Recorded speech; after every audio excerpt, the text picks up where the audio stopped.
Ke ng'iyo magi tiyudo ka maa nono ka pod en gi tong' emomiyo en yellow to maa ose absorb koro ka giseromo ma giromo kama to wagologi ka bang' 2 days ma koro ma idhi neno ka en koro bet malo en koro ok odhi piny kaka maka to waterogi e farm waluongo ni nursery.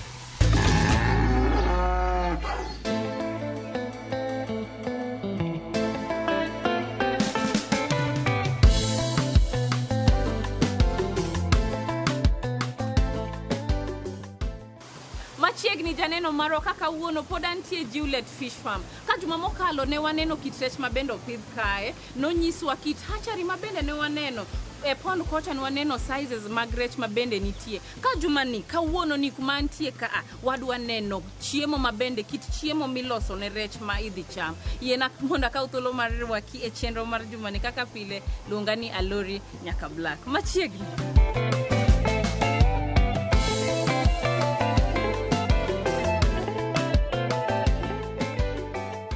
Ka en kama walose chiemb rech. Chiemb rech mana kaka le mamoko kata kaka dhano, nyathi konyuol idhodhe, mana kaka rech bende kosenyuole en min gi ok nyal dhodhe.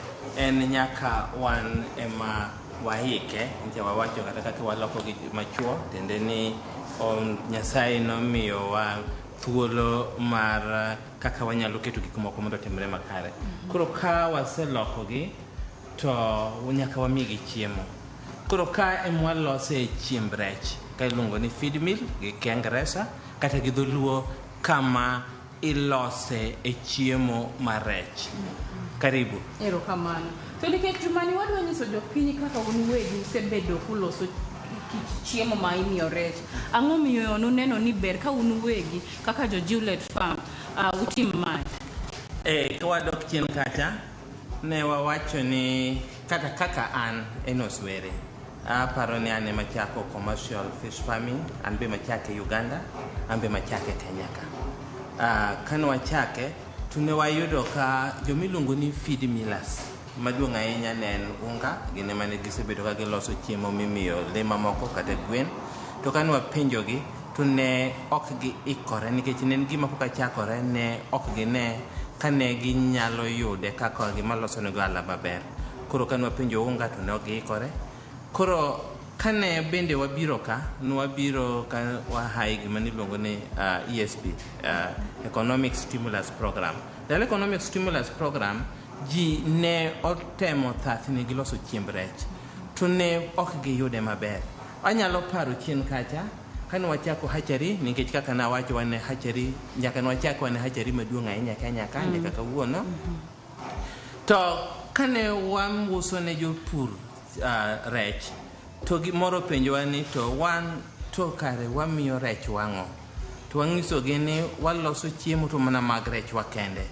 Koro japurni nowacho ni to kare ok wamiye chiemo mwalosono mondo min waloso gi machines ma moro kaka macha, gin machines mane waloso wa fabricate gi panel beaters man loso chiemo matin. To kane wamiyogi chiemo no to giyudo ka giduogo wacho ni chiemo ni gimiyo gi results maber. Koro japurni nikech pacha namiye nono wacho ni kare ok wausni gi chiemb rech. Koro nwang'isogi ni wan to nwaloso mana matis marwa kende, to nwayudo ni ka koro ok wanyal miyogi to customers bende ok wanyal yudo mang'eny, nikech ka customer ok yut makare to tiende ni nweng'o ne tin koro ok oduogi. Mano nomiyo wachako dhi e loso feeds. Nomiyo waloso wan gi feed mill moro kacha, kanyo to nwaloso nyaka pellets mane wa fabricate Nairobi, ma en achiel mana kamano kende nikech wan ema ne wa fabricate. Mano ne loso 4 tons odiochieng' achiel, tan 4. Koro ne wadhi kamano, and ahinya kane wan gi ponds or joma loso rech e yawo, mano nwaloso nyaka pellets. To pellets gi ei pond kata ka chiemo dhi piny to rech nyalo kawe piny. Kawuono customers wa mang'eny gin cage farmers. Cage farmers ende ni kimiyo gi chiemo maridore ka dhi piny to rech tilapia kata ngege en rech machiemo e kor pi, ok en kaka mumi. Koro to bende kata ka en mumi to iliere e okapu e ipi, ok onyal dhi piny moyombo okapuno. koro miyo ne wawacho ni nyaka walos chiemo malew kata floating diet. Koro nwachako gi machines moko nwagolo China to nwan gi challenge changamoto gi machines mag China. Koro ne wadhi wamanyo machine ma king'iye en machine man gi sensors and machines machon ne watiyo gi labor mang'eny ahinya nikech ne gin manual ji nyaka dhi gin mechanical but ne nyaka waket ji mang'eny. Machine ma kawuono wan go en machine ma watiyo gi ng'at achiel nikech en machine man gi sensors gik ma orange go mago sensors. So wan gi ng'at achiel ma kosedhi e control panel to aseloso ne formula to odhi maber so onyalo timo gimoro. Koro kawuono wan gi chiemo ma koda en farmer mar pond bila mane wan go kata farmers mag cages to giyudo chiemo. Every Friday kidhi kaka site mabondo diche wadhi tuno either twice a week or at least once a week.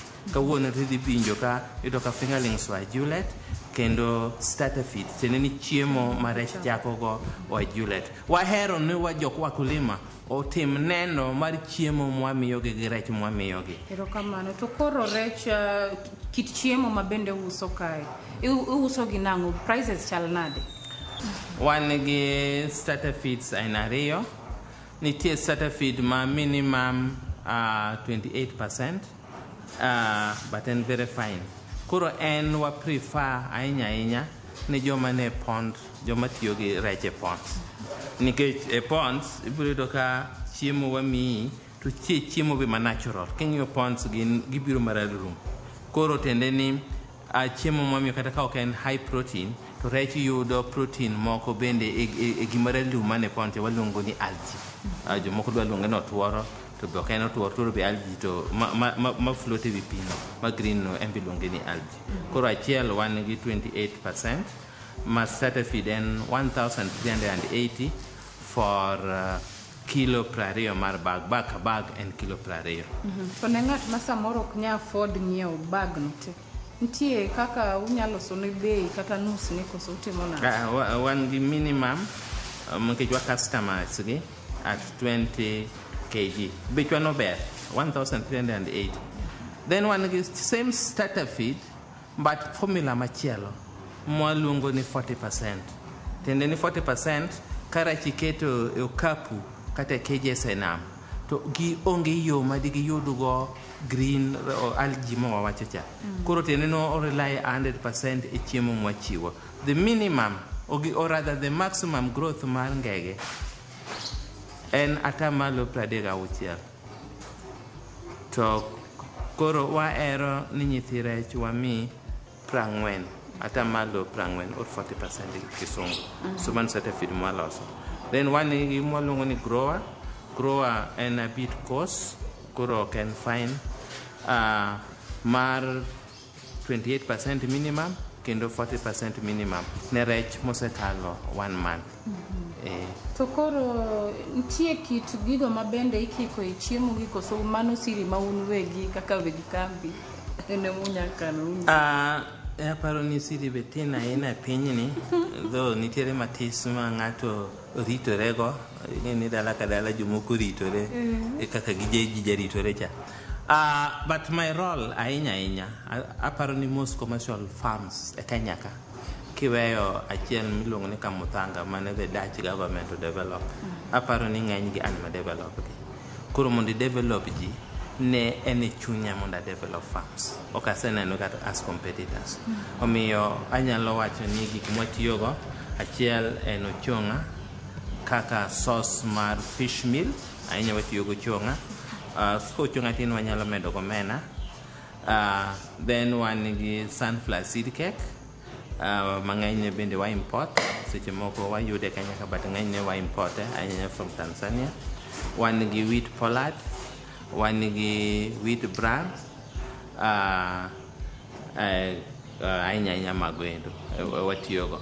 Then seche moko koro donge wamedo vitamin and minerals. Koro bende un gi ndalo muketo thenge ma uwacho ni wawach ni kawuono wadwa dhi Obondo, juma manyien wabro bedo Homa Bay, koso magi gik ma anytime ma un gi order gin gik ma wuok. Kaka wawacho wadhi most of the small scale farmers, especially cages, gin Bondo, then wan gi Homa Bay, but ng'eny jo Homa Bay wan gi cages yo Gwasi, so ng'enyne sama wan e route no wa supply Homa Bay, but Homa Bay bende gin farms madongo ng'eny farms matindo many gin in Bondo or in Siaya County. Koro Siaya wadhi every Friday, wadhi Siaya, to seche moko twice a week wadhi Siaya. Koro wang'iso farmers or wakulima ni giriwore aeto nikech transportation, koro watero negi feeds kaka gidwaro. Samoro wan gi geche 2 kata 3 every Friday madhi. Koro geche gi bende moko sama wadhi route no, most farmers Nakuru, Baringo, other parts of the country gin wakao chiemo kata nyithi rech ka to waketo negi e geche mag matatu. Koro Friday wan gi so many vehicles, samoro gin kata geche 4 madhi e route makon. Gin challenges magi kata midhiero magi ma in iwuon isekale wawach ni e feed mill kae? E feed mill achiel dalo mane wan gi corona tich ne tek nikech samoro mondo mi kel goods machopi moko ne wakalo go nam, koro yudo ka cost mar kelo gi ne ni malo ahinya sa corona no.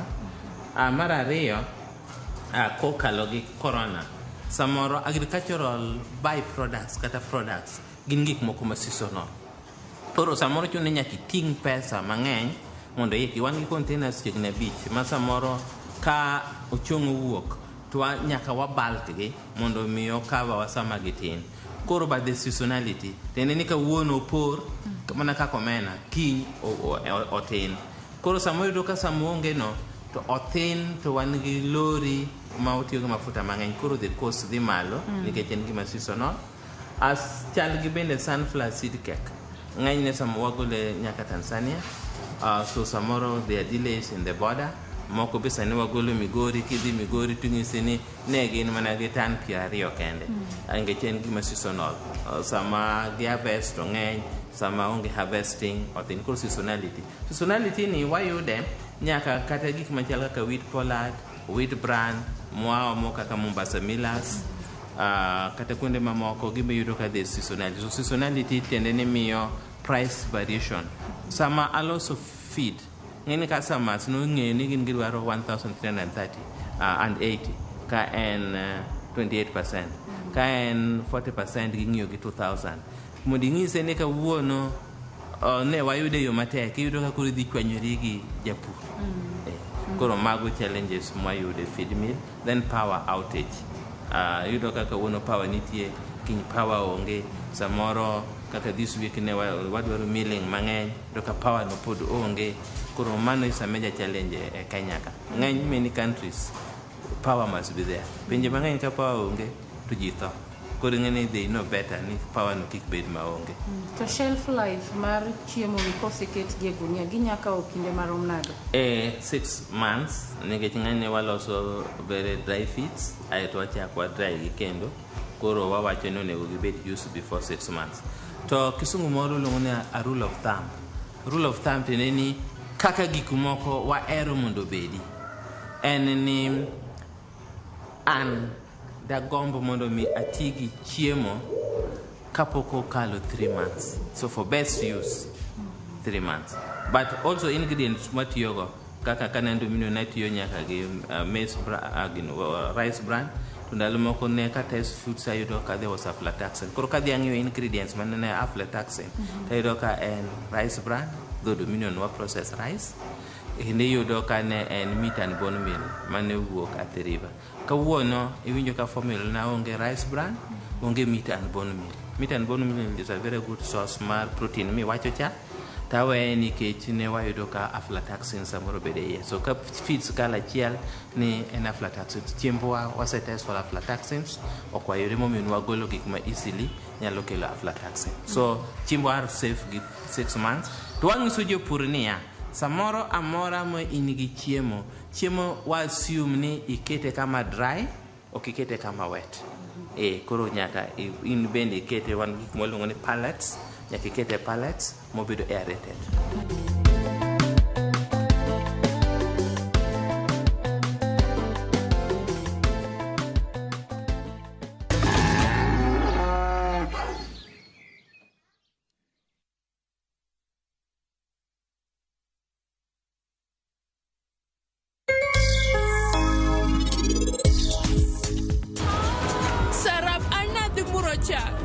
To sama naduogo nayudo kaka ranonge, koro anaparo ni Vikrame mokawe.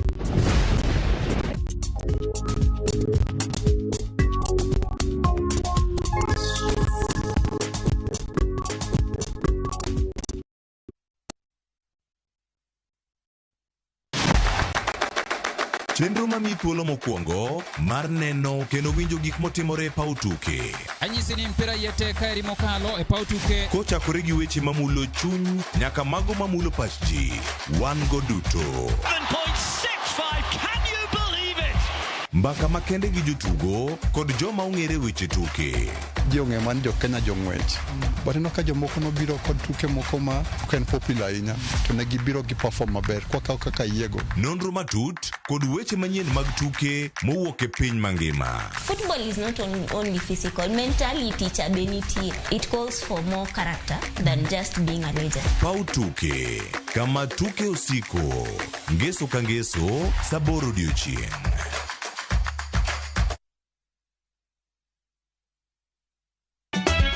Ikrine nyiero ma ok rum.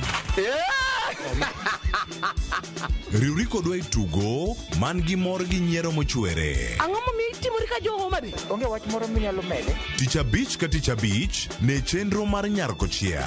Adwa ni rudho sufria ni ma ler piat ka ng'era kama taneno sucha. Kendo we kinde mag moro bedie. Ang'o biro ka gi ich madhiro satini Wada jok sainago jok moa dala ok nyager. Nyiero e yath maber moloyo.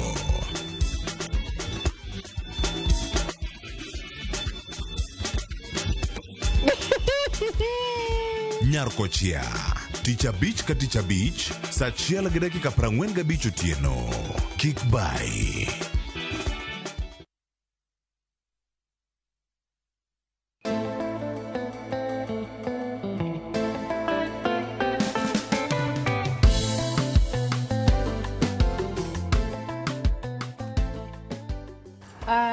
Dwaher ng'eyo kuma wachung'e ni masin mabenda neno koni gigini ere kaka girilate. Tinde gimoro amora jothurwa en computerized. Computer tinde ineno kata pesa isiema kor wall to pesa wuok. Gima wan go ni luongo ni control panel. Control panel tenene ne panel ma control machine maduong' ni. Awa wacho ni machine machon ne nigi tich matek ma nyaka wati gi ji mang'eny mondo mi oti gi tich mar kor agoko. Ka wan nigi tich mayot ahinya. Masini ni opoge into parts mopogore. Koro a control panel control gimoro amora mai masini. Ka mokwongo ma iluongo ni crusher. Crusher ni ka wan nigi gik mapek kaka ma kopek ahinya ma ok nyal odhi e grinder to obire crushing part. O masin ni tiende ni kawuono wang'e ni bech stima tek. Ka iyaw masin temba iyaw part mar crushing, iyaw part mar grinding, iyaw part mar mixer, iyaw discharge. Tiyudo ka giga poko bedo ground to gite gichamo stima. Koro wan nigi a very modern machine ma this part ma kaini enema. Koro part ni ma e crusher. Koro ka crusher kende modwa tiyo to tiende ni pod waketo mana crusher no. To kwa yaw ma iwinjo ka crusher no ema biro. Matene crusher kende ema tiyo.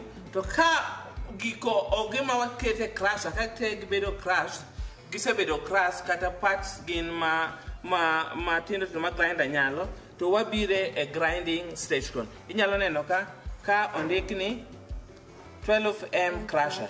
Ema ka kito winjo noise no. Mano crusher. Inyalo neno ka mano crusher tiyo. Koro ka onge gima wa crush madongo dongo to wachako gi start grinding. So start grinding. Ka watimo ma to ineno ka part mar grinding no ema biro. Ka isetieko grinding modhi e control panel to wabire e kama giluongo ni kendo further grinding. So grinding one go.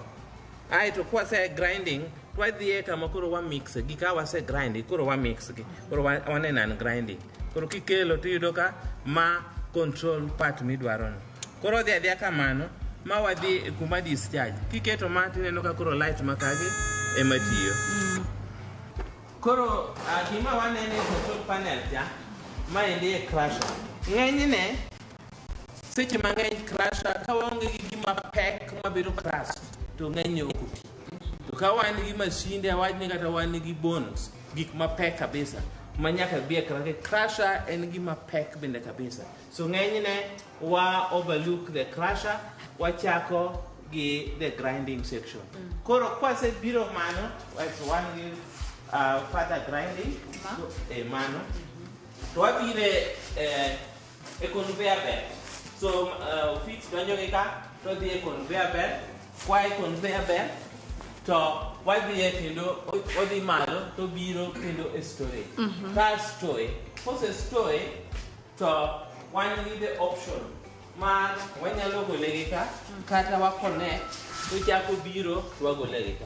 Ahinya kwa ne wadwaro timo pelletizing to fits wuok ka kubire ma to ma ko ka gole to tere the pelletizing machine or miluongo ni extruder. One in we choose ni okwadwa timo extrusion. Nwatimo extrusion chon to nikech sani ji mang'eny kelo pellets kata kembni mang'eny tunga timo pelletizing or extrusion. Koro extrusion koka chiemo chak dhi chakitede. Aeto wan bende gi kambi machielo in Naivasha matimo man. Nwaneno ni tich matek ahinya ma ji nigo mondo glos chiemo ma float kata maleo en starter feeds. So starter feeds nwaneno ko thago ji omiyo kawuono pod waweyo marwa at the starter feed. And nikech wauso mostly fingerlings. Fingerlings ji dwaro ni imiye nyathi rech to gima nyathi rech no dhi chak gima start momi waduonge ni starter. Kuro kanyo ema wantie jo. Kamano. To ne ng'at ma samoro deher no tudre kodi bang'e koseneno chenro ni. Donge nya konyowa gi namba kata social media handles ka dipo ni nitiere godo mar Juliet ka.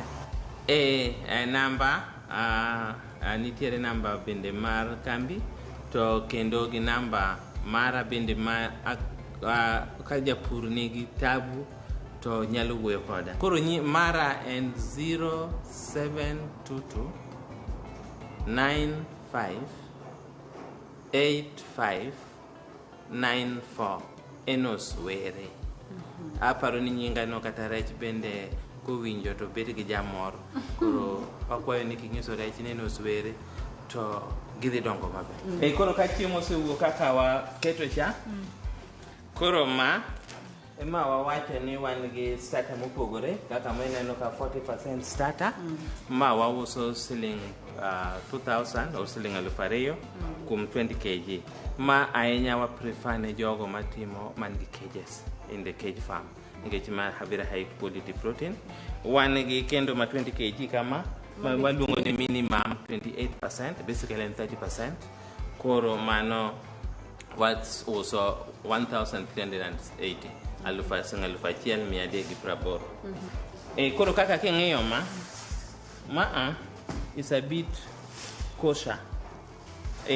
Koro ibro yudo ka ma is 1280.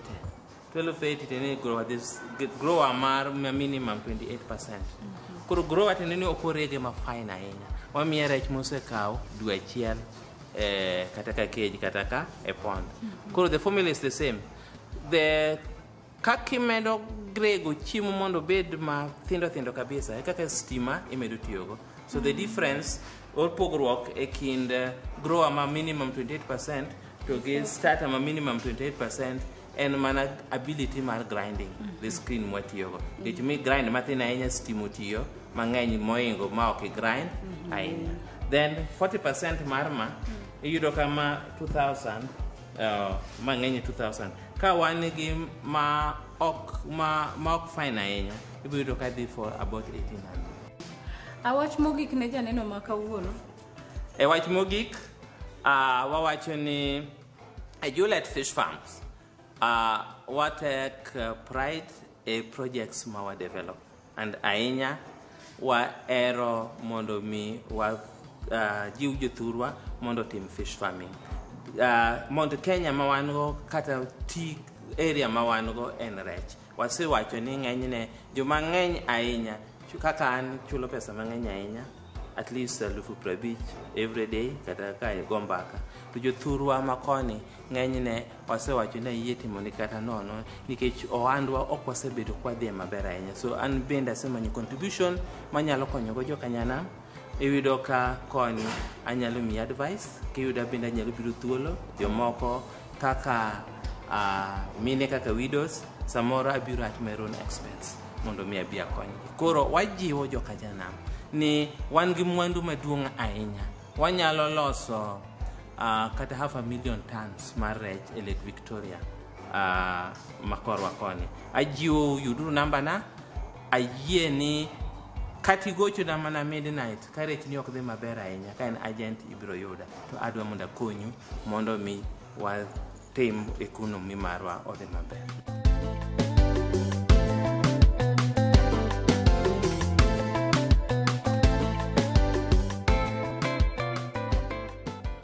Ageno ni in iwuon kuma intie janeno marwa yudo kony kata puonj ka in iwuon samoro in gi geno kata paro mar pidho rech. To nikech jaduong' Enos ni kae mar konyi omiyowa namba kendo chiwo ni in iwuon inyamanye kopogore gi odiochieng' ma bende wan godo kae. In kaka jakuto samoro diher ni mondo wabi walimi inyalo tiyo gi email marwa mar purgiohala@royalmedia.co.ke. Kata kamano ne jogo ma samoro ndiko email nyathago gi nya tiyo gi Facebook account na social media handles gamain Lorino Mondi Alori nyaka Black. Ina mondo akaw thuolo mar goniero kamano ka be adwa paro ni niya achiel kuom chiemo ma bendo ng'ewa godo jokaluo en ni wahero rech. Rech en ang'o? Ndalo man wadongo bede wane nyiso ni kichamo rech especially sami chamo wieno ibedo go buongo makare kendo ibedo mana top 1 namba 1. Ina mondo akaw thuolo mar goniero kamano nyaka juma manyien luonga ni Alori nyaka Black. Oriti masana.